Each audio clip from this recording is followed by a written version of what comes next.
बिस्मिल्लाहिर्रहमानिर्रहीम। अस्सलाम वालेकुम नादरीन, आप यूट्यूब चैनल देख रहे हैं। मैं इमरान खान हूँ। नादरीन ने गजा में बड़ा शानदार एक नक्शा पेश किया डोनाल्ड ट्रंप के दामाद जेरेड कुशनर पे। उसके ऊपर पूरी दुनिया से कुछ रद्दमल भी आ रहा है। नक्शा मैं आपको दिखाऊंगा, प्लान क्या है वो भी आपको मैं बताऊंगा। लेकिन सबसे पहले DGISPR आज मुलाकात करने जा रहे हैं यूट्यूबर्स से, यानी इन्हें यूट्यूबर्स कहा जाता था और ताने दिए जाते थे। आज से कुछ अर्सा पहले तक जिन सहाफियों को नौकरियों से निकाल दिया जाता था और जो लोग यूट्यूब के ऊपर या सोशल मीडिया के ऊपर अपनी कवरेजेस करते थे या अपना तज्जिया करते थे या खबरें पेश करते थे, उन्हें ताना दिया जाता था, उन्हें घटियापन का निशाना बनाया जाता था। लेकिन ये एक बहुत बड़ी हकीकत है जिससे सबसे पहले इमरान खान साहब ने समझा और वो समझ गए कि पाकिस्तान का सोशल मीडिया ये पाकिस्तान का फ्यूचर मीडिया है। तो इन्होंने कंट्रोल तो कर लिया सारा का सारा, मिलिट्री एस्टेब्लिशमेंट ने, अखबारात भी कंट्रोल हो गए, टेलीविजन भी कंट्रोल हो गए, लेकिन वहां से काम बना नहीं, वहां से बयानिया नहीं बना।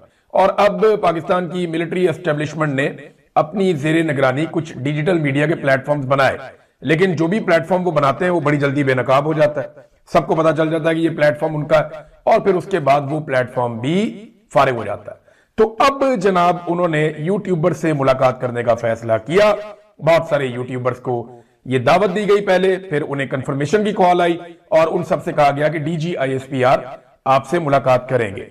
अब क्योंकि मैं भी यूट्यूब के ऊपर वीडियो करता हूं, साबिर शाकिर भाई भी करते हैं, मोहित पीरजादा साहब भी करते हैं और बहुत सारे लोग हैं वो भी करते हैं। अब वजाहत सईद खान साहब हैं वो भी यूट्यूब पे करते हैं। यहाँ नजम बाजवा साहब रहते हैं, पाकिस्तान से बाहर जो लोग हैं उनकी बात कर रहा हूं, जो जर्नलिस्ट हैं और वो यूट्यूब के ऊपर वीडियोस करते हैं। तो फिर हमारा भी हक बनता है कि हम सवालात करें और हमें भी सवालात करने की इजाजत होनी चाहिए। गो कि आजकल हमारे बारे में कुछ ज्यादा अच्छा नहीं सोचते DGISPR या उनके अदारा। लेकिन चले, मैं इदारा को तो मैं नहीं कह सकता, फौजी तो हमारे भाई हैं बहुत सारे और बड़ा प्यारा उनसे एक दिल का ताल्लुक है, एक रिश्ता है जो कभी खत्म नहीं हो सकता। लेकिन ये फौजी की आदत आती जाती रहती है, कभी कोई आता है एक पॉलिसी ले आता है, दूसरा आता है एक और ले आता है। ये नौजवानों से भी जा जाकर मिलते हैं कॉलेजेस में। तो चंद सवालात हैं जो इनके सामने जरूर रखे जाने चाहिए। तो जो हमारे दोस्त जा रहे हैं उनसे गुजारिश है कि ये 12 सवालात हैं जो मैं आपके सामने रख रहा हूं, ये आप DGISPR से जरूर पूछें। और अगर DGISPR का महकमा ये सुन रहा है और मुझे पता है मेरी वीडियो वो सुनते हैं, तो वो ये 12 सवालात लिखकर DGISPR के सामने रख दें। मैं उम्मीद करता हूं कि वो इनके जवाब दे देंगे। नंबर 1, आप कहते हैं कि आपका सियासत में कोई किरदार नहीं है, मगर आपके वजीर दिफा ये कहते हैं कि जनरल बाजवा ने जितनी घटिया सियासत की उतनी तो किसी ने भी नहीं की। आप जनरल बाजवा के साथ भी DGISPR थे, आप जनरल आसिम मुनीर के साथ भी DGISPR है। क्या आप ये बता सकते हैं कि जनरल बाजवा के दौर में भी आप यही कहते थे कि हमारा सियासत से कोई ताल्लुक नहीं, आज भी आप यही कहते हैं कि आपका सियासत से कोई ताल्लुक नहीं, तो क्या आपका वजीर दिफा झूठ बोल रहा है? तो सियासत से फौज के ताल्लुक के ऊपर जरूर एक सवाल पूछें और मिसालें देकर पूछें। नंबर 2, आप ये कहते हैं कि आपके इदारे में अकाउंटेबिलिटी है। 4 मरतबा आपके इदारे के जर्नैलों ने पाकिस्तान के आईन को बराह रास्त आकर तोड़ा और मार्शल लॉ लगा दिए। इनमें से एक भी मार्शल लॉ लगने वाले डिक्टेटर के खिलाफ क्या आज तक कोई कोर्ट मार्शल हुआ? क्या कोई कानूनी कार्रवाई हुई? क्या इदारे ने कोई कार्रवाई की? क्या किसी को कोई सजा दी गई? मैं सिर्फ 4 डिक्टेटर्स की बात कर रहा हूं जिन्होंने बराह रास्त आकर मुदाखलत कर दी और हुकूमतों पे कब्जा करके आइन को तोड़ दिया। जो लोग बराह रास्त नहीं आए और उन्होंने हुकूमतों के खिलाफ साजिशें की वो अलग है। तो अगर अकाउंटेबिलिटी है फौज के अंदर बतौर इदारा, तो इन डिक्टेटर्स में से किसको सजा हुई इसकी तफसीलात बता दीजिए। नंबर 3, हमेशा सियासतदान ही जेलों में क्यों जाते हैं? हमेशा सदर और वजीर आजम ही जेलों में क्यों जाते हैं? आज तक कभी कोई आर्मी चीफ जेल में क्यों नहीं गया? खास तौर पे जो 4 डिक्टेटर थे उनमें से कोई भी जेल में क्यों नहीं गया? नंबर 4, इस्तस्ना जब अंबिया इकराम ने नहीं लिया, जब खुलफाए राशिदीन ने नहीं लिया, जब अहले बैत को इस्तस्ना नहीं मिला, जबकि जय्यद उलमा इकराम पाकिस्तान के ये कह चुके हैं कि ये शरीयत के खिलाफ है, इस्लाम के खिलाफ है और कुरान मजीद की तालीमात के खिलाफ है, तो आपके इदारे के सरबराह ने ये इस्तस्ना क्यों कबूल किया? नंबर 5, आप 9 मई की माफी का तकाजा करते हैं कि एक सियासी जमात जिसने 9 मई को कुछ ऐसी हरकत की जो आपको पसंद नहीं आई, वो ये कहते हैं जी हमने नहीं की, आपने की। चले जो भी है, आप ये कहते हैं कि 9 मई की माफी का आप तकाजा करते हैं कि माफी मांगी जाए और कई मरतबा आप अपनी प्रेस कॉन्फ्रेंस में खुद ये कह चुके हैं कि इंतशार छोड़ें और सदके दिल से माफी मांगे। मगर आज तक आपके इदारे ने मुल्क टूटने की माफी क्यों नहीं मांगी? आज तक आपने यहां पे डिक्टेटरशिप बार बार लाने के लिए या मार्शल लॉ लगाने के लिए माफी क्यों नहीं मांगी? क्या आपको माफी नहीं मांगनी? नंबर 6, पाकिस्तानी फौज से मुंसलिक इदारे कारोबार क्यों करते हैं? क्या अमेरिका, बरतानिया, यूरोप, भारत, चीन, रूस या दुनिया की कोई भी बड़ी फौज कारोबार करती है? और अगर आप पाकिस्तान में कारोबार करते हैं तो इन कारोबारों पे आपको किस किस्म की इम्यूनिटी या टैक्सेस में छूट, यानी कितनी छूट आपको मिलती है, दीगर मामलात में आपको कितनी सब्सिडी और कितना छूट आपको मिलता है कारोबार करते हुए, ये भी तफसीलात शेयर कर दें। नंबर 7, क्या आप कश्मीर की आजादी के लिए कोई डेडलाइन दे सकते हैं? हर चीज की आपके पास डेडलाइन होती है ना कि इतने अरसे में ये कर देंगे, फिर ये कर देंगे, फिर ये कर देंगे। क्या कश्मीर की आजादी का कोई रोड मैप आपके पास है और उसकी कोई डेडलाइन आप दे सकते हैं? क्योंकि 78 साल से आपका दावा है कि आप कश्मीर आजाद करवाएंगे। नंबर 8, आज तक आईने पाकिस्तान की सबसे ज्यादा खिलाफ वर्जी पाकिस्तान के किस इदारे ने की? इसका जवाब भी दे दें। नंबर 9, क्या आप ये बता सकते हैं कि आलमी मुलाकातों में कौन कौन से जमहूरी ममालिक अपने आर्मी चीफ को साथ लेकर जाते हैं? कल जो मुलाकात हुई वहां पे डेविस में, स्विट्जरलैंड में, वहां पाकिस्तान के फील्ड मार्शल गए हुए थे शहबाज शरीफ साहब के साथ। आप बता सकते हैं कि और कितने ममालिक हैं जो अपने आर्मी चीफ को अपने साथ लेकर आए उस मुलाकात में? नंबर 10, अमरीकी वजीर खारजा मार्को रूबियो ने यह दावा किया कि पाकिस्तान ने अपनी फौज गजा भिजवाने के लिए खुद ऑफर की है और लिखकर ऑफर की है। इसकी क्या वजह है?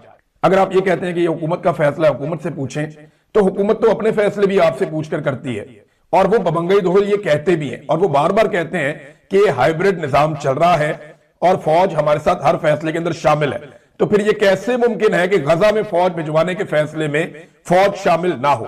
तो आप ये बता दें कि क्या कभी पाकिस्तानी फौज हमास को गैर मुसल्लह करेगी? क्योंकि डोनाल्ड ट्रंप का नुक्ता नंबर 1 यही है, वो यही कहते हैं कि पाकिस्तानी फौज जो है वो हमास को गैर मुसल्लह, यानी जो भी फौज आएगी वो हमास को गैर मुसल्लह करेगी और पाकिस्तान अपनी फौज भिजवाने की अर्जी पहले ही डाल चुका है। इसके बारे में आप जवाब दे दें दोनों सवालों के। नंबर 1, कि जो मार्को रूबियो ने कहा वो ठीक है या गलत है कि हम फौज भिजवाने के लिए दरखास्त कर चुके हैं। नंबर 2, जो डोनाल्ड ट्रंप ने कहा कि जो फौज जाएगी वो हमास को गैर मुसल्लह करेगी, आप इस पे क्या राय रखते हैं?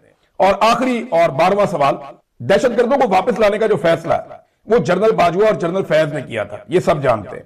पीटीआई का मुतालबा है कि, और उनका ये कहना है, वो बड़ा क्लियरली कहते हैं कि हमने ऐसा कोई फैसला नहीं किया था, बल्कि ये फैसला उनकी हुकूमत गिरने के बाद हुआ था। जिसका सबूत यह है कि राणा सनाउल्लाह साहब ने जब पीडीएम की हुकूमत बन गई तो तब अनाउंस किया था कि तालिबान की वापसी के हवाले से हमने इस मुशावरत की है और उसके अंदर कुछ फैसले हुए हैं। अब सवाल यह पैदा होता है कि अगर तो यह फैसला पाकिस्तान तहरीक इंसाफ ने किया था या बाद की हुकूमत ने किया था, तो तमाम हुकूमती मुलाकातों की मीटिंग्स के जो मिनट्स होते हैं वो मौजूद होते हैं।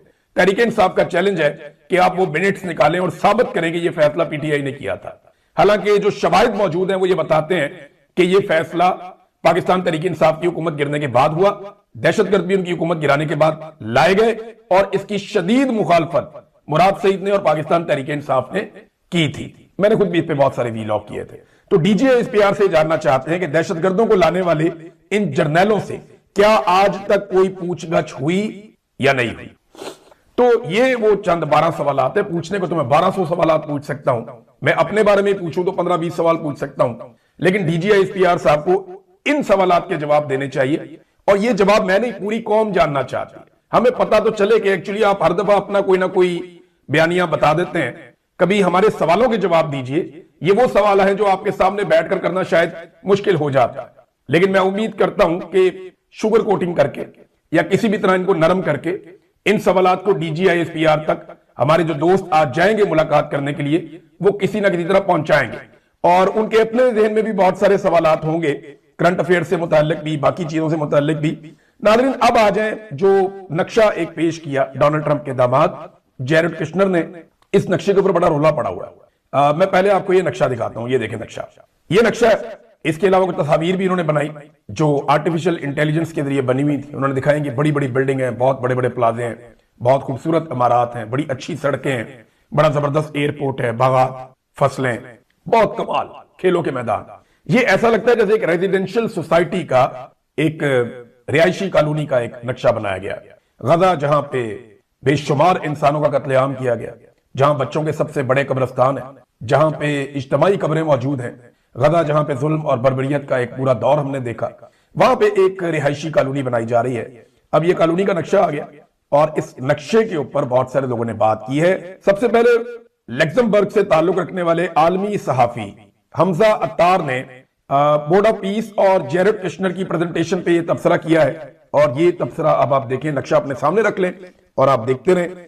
वो ये कहते हैं कि गजा की पट्टी में ये जो पर्पल कलर का इलाका है, जिसको डार्क गुलाबी कलर का जो बनता है, ये अमीर तबके के लिए मखसूस इलाका है, यानी ये मरीन का इलाका है। ये बिल्कुल फ्रंट के ऊपर होगा खूबसूरत सा, और इसके अलावा 3 जजीरे भी हैं जो बहुत खूबसूरत इलाका है, और ये अमीर तबके के लिए, बड़े बड़े लोगों के लिए इसको मुख्तस किया जाएगा।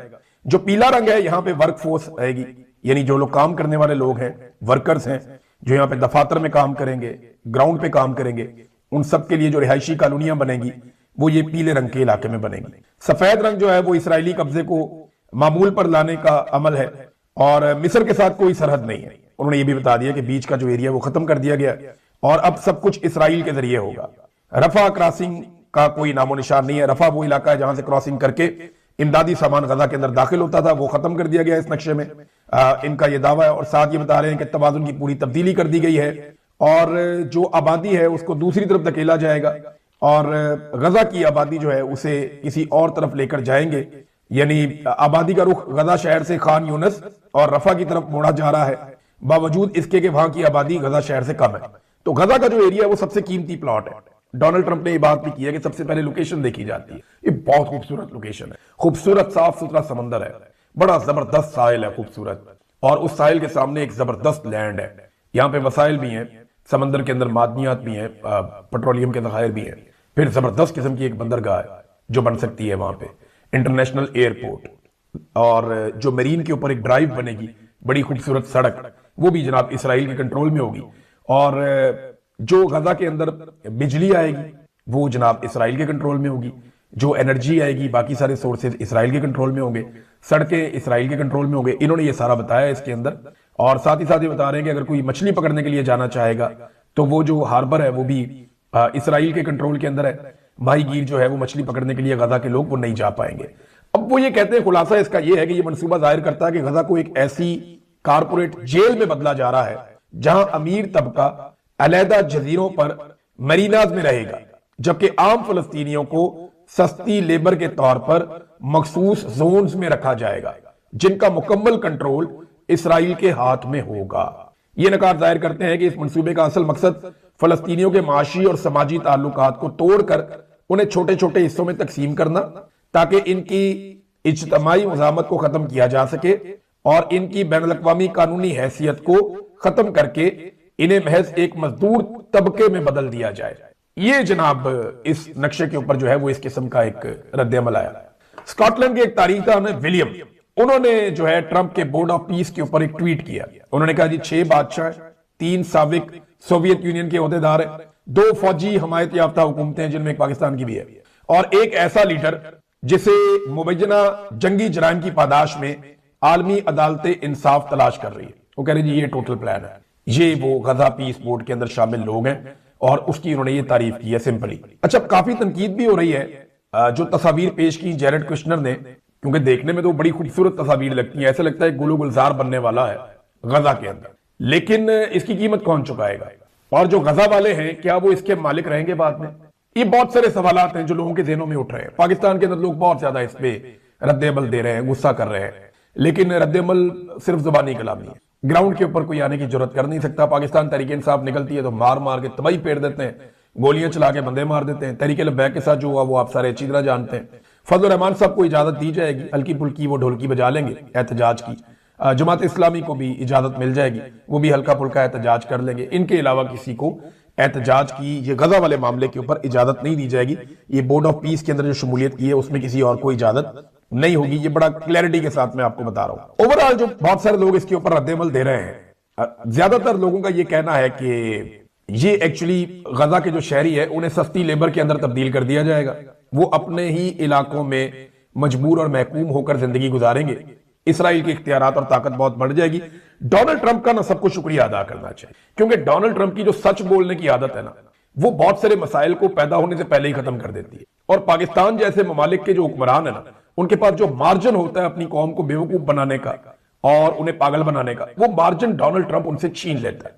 डोनाल्ड ट्रंप करता है साफ साफ बात, ये उसकी बड़ी खूबी है। तो डोनाल्ड ट्रंप ने कुछ चीजें बड़ी क्लियर कर दी, और डोनाल्ड ट्रंप की क्लियरिटी के बाद अब या तो पाकिस्तान के हुक्मरान झूठ बोल रहे हैं या फिर डोनाल्ड ट्रंप झूठ बोल रहा है। लेकिन डोनाल्ड ट्रंप का रिकॉर्ड आप उठा के देखें, वो जो कहता है वही करता है, वो झूठ नहीं बोलता। तो ये जनाब पाकिस्तानी हुक्मरान क्या कहते हैं, वो कहते हैं जी ये फलस्तीनियों के तहफ्फुज के लिए जा रहे हैं, जबकि डोनाल्ड ट्रंप कहता है कि नहीं, हम इसराइल के तहफ्फुज के लिए कर रहे हैं। पाकिस्तानी कहते हैं जी हम हमास को गैर मुसल्लह नहीं करेंगे। अब डोनाल्ड ट्रंप कहता है हमास का सफाया करेंगे, ये तो नुक्ता नंबर 1 है। फिर ये कहते हैं जी एक अलग रियासत बनेगी वहां फलस्तीन की, जबकि इसका कोई इम्कान डोनाल्ड ट्रंप ने बताया ही नहीं। फिर यरूशलेम आजाद और दारुल हुकूमत बनेगा, इस पर तो कोई बात ही नहीं हुई आज तक। और फिर इसराइली कब्जा खत्म हो जाएगा। पाकिस्तान इस किस्म की बातें यहां पे बताते हैं, ये मुल्ला भी यही बातें बताते हैं। लेकिन वो तो कब्जा मुस्तहकम करने की बात कर रहे हैं कि इसराइल को मजीद मजबूत करना है, तमाम खतरात इसराइल के लिए दूर करने हैं। ये मामला फलस्तीन तक महदूद रहेगा। अब ये चूरन बेचा गया, लेकिन वो लबनान को भी बीच में लेकर आए कि वहां पे हिजबुल्ला को भी मारना है, उसको जड़ से उखाड़ना है। वो काम भी बहुत जरूरी है। अमेरिकन ये कहते हैं इसराइल के लिए डोनाल्ड ट्रंप आप जानते हैं किसी भी लेवल तक जाएंगे, और डोनाल्ड ट्रंप ने इसराइल को मुकम्मल महफूज बनाने का अज़म कर रखा है, और उसके लिए अब वो ये फोर्स इस्तेमाल करेंगे। और डोनाल्ड ट्रंप ने पहले ही कहा अरब मुल्क की फौजें नहीं आएंगी, साफ कहा, ये जो अरब ममालिक हैं इनकी फौजें नहीं आएंगी, अरब ममालिक के बाहर से फौजें आएंगी। अब आप भी जानते हैं, मैं भी जानता हूं, बाहर ममालिक कौन से 2 मुल्क तो बड़े जबरदस्त हैं जो खुद से ये कहते रहे कि हमने जाना है जी, एक तो इंडोनेशिया, दूसरा पाकिस्तान। और पाकिस्तान के कौन से फौजी जाएंगे इसके ऊपर भी एक दावा सामने आ गया कि पाकिस्तान की फौज ने गजा में जाना है। कौन कौन सी फौज के हिस्से ने गजा में जाना है इसके बारे में एक दावा सामने आया, वो दावा भी मैं आपके सामने रख देता हूं। बहरहाल इसराइल के खिलाफ जो जंगी जराइम है उसके ऊपर पाकिस्तान बड़ी बात करता है कि हम तो इसराइल के खिलाफ हैं, जंगी जराइम के ऊपर सजा होनी चाहिए। जबकि यहां पे डोनाल्ड ट्रंप कहते नहीं जी इसराइल के साथ मिलकर काम करेंगे और इसराइल के तहफ्फुज के लिए काम करेंगे। तो या तो डोनाल्ड ट्रंप झूठ बोल रहे हैं या पाकिस्तानी हुक्मरान झूठ बोल रहे हैं। अगर ट्रैक रिकॉर्ड को देखें तो पाकिस्तानी हुक्मरान झूठ बोलते हैं, पाकिस्तान की एस्टेब्लिशमेंट भी झूठ बोलती है, पाकिस्तान के हुक्मरान भी झूठ बोलते हैं। डोनाल्ड ट्रंप का ट्रैक रिकॉर्ड देखें तो वो बोलता है, वो करता है, वो बिला वजह झूठ नहीं बोलता, उसको जरूरत भी नहीं है। उसने जो जो बातें की थी वो उस तरफ बढ़ रहा है। एक बड़ा ट्वीट शहबाज शरीफ का वायरल हुआ। शहबाज शरीफ साहब ने 2020 में जब डोनाल्ड ट्रंप ने यही प्लान दिया था ना, तो इसके ऊपर 2020 में उसने क्या रद्देमल दिया था जब इमरान खान की हुकूमत थी। तब शहबाज शरीफ ने लिखा था president Trump's middle east peace plan essentially legitimises Israeli annexation of Jerusalem and illegal settlements on the land of Palestinians. An unjust, biased and oppressive peace plan has rightly been torn into pieces by Palestinians. उस वक्त बहुत खिलाफ थे कि जनाब ये अच्छा है, इसको टुकड़ों में फाड़ के फेंक दिया, फलस्तीनियों ने फारग कर दिया, ये जो है ना ये बड़ी ज्यादती है, ये बड़ा जुल्म है, ये इलीगल है, ये जनाब गैर कानूनी सेटलमेंट्स करने जा रहे हैं, तो डोनाल्ड ट्रंप का प्लान ठीक नहीं है। उस वक्त शहबाज शरीफ जो है ना इस तरह की बातें करते थे। आज वो शहबाज शरीफ उस तरह की बातें नहीं करते। नाजरीन, अली मुस्तफा है, और अली मुस्तफा बताते हैं, ये इनकी जानिब से एक ब्रेकिंग न्यूज आई है। कनाडा में मुकीम टीआरटी के साबिक सहाफी अली मुस्तफा ने यह खबर दी है, और ब्रेकिंग न्यूज इनकी ये है कि पाक फौज के यूनिट्स 19 लांसर्स, 13 लांसर्स और 5 हॉर्स को गजा में तैनाती के लिए नामजद कर दिया गया है। अच्छा जी, ये तीनों जो मैंने इनको चेक किया कि ये तीनों का वजूद है और क्या है और किस तरह है, तो बिल्कुल ये पाकिस्तानी फौज के 3 यूनिट्स हैं, और इन्हें पहले भी कई जगहों पे तैनात किया गया। ये 1857 की जो जंग आज़ादी थी यहाँ पे, उसको कुचलने के लिए भी यूनिट इस्तेमाल हुए थे तीनों, और ये बरतानिया के ताज के जेर असर पहले तीनों काम करते रहे। बहुत पुराने यूनिट है और मुख्तलिफ जगहों के ऊपर इनको पहले तैनात किया गया है, और अब इन तीनों को मुबैना तौर पर इस खबर के मुताबिक गजा भिजवाया जाएगा। इस पे भी DGSPR बता सकते हैं कि ये तीनों यूनिट्स जा रहे हैं या नहीं जा रहे हैं, या पाकिस्तानी फौज जाएगी या नहीं जाएगी। वो सवालात के अंदर एक सवाल मैंने इस हवाले से भी रखा हुआ था। नाज़रीन, जाते जाते एक और बड़ी इंटरेस्टिंग आपको मैं खबर देता हूं। पाकिस्तान की अदालतों में ना एक रूल होता था, और वो कानून ये था कि अदालतों के अंदर 70 साल से ऊपर की उम्र का जो कैदी है, वो जैसे ही अपना केस लेकर आएगा अदालत उसको प्रायोरिटी पे सुनेगी। 70 साल के आदमी की उम्र ज्यादा होती है ना, वो कहते हैं फटाफट सुनो इसको, निकालो इसको बाहर, तो प्रायोरिटी के ऊपर सुनेगी। लेकिन अब एक अदालत की इस्लाहात के नाम के ऊपर एक तब्दीली कर दी गई है, और अदालती इस्लाहात में इस उम्र को 70 से बढ़ा के 80 कर दिया गया है। वजह पता क्या है? यास्मीन राशिद साहिबा की उम्र 70 से ऊपर है, इमरान खान साहब की उम्र 70 से ऊपर है, शाह महमूद कुरैशी साहब भी गालिबन 70 से ऊपर है। तो ये जो 70 से ऊपर के कैदी है ना, ये इस सहूलत को हासिल ना कर लें, इसलिए इसको 80 साल कर दिया गया है। आप अंदाजा करिए रिजीम कैसा है। वोट डालने के लिए बंदा मेच्योर होना जरूरी है, 18 से 25 कर दो, और इंसाफ लेने के लिए कैदी का और ज्यादा बूढ़ा होना जरूरी है तो बंदा 70 से 80 कर दो। ये निजाम एक एक काम भी करता है ना, इमरान खान को ज़हन में रख के करता है। ये कोई ऐसा काम नहीं कर सकते जो करते हुए इमरान खान इनके दिमाग में ना हो। कैसी तबाही फेरी है इस आदमी ने, एस्टेब्लिशमेंट को उस दीवार के साथ लगा दिया, सियासतदानों को इस दीवार के साथ लगा दिया, सबको खड़ा करके सबकी औकात दिखा दी और पाकिस्तान के असल मसाइल पाकिस्तानियों के सामने आ गए। अब दिल करता है तो हल कर लीजिए। 8 फरवरी आ रहा है, पहला इम्तिहान है,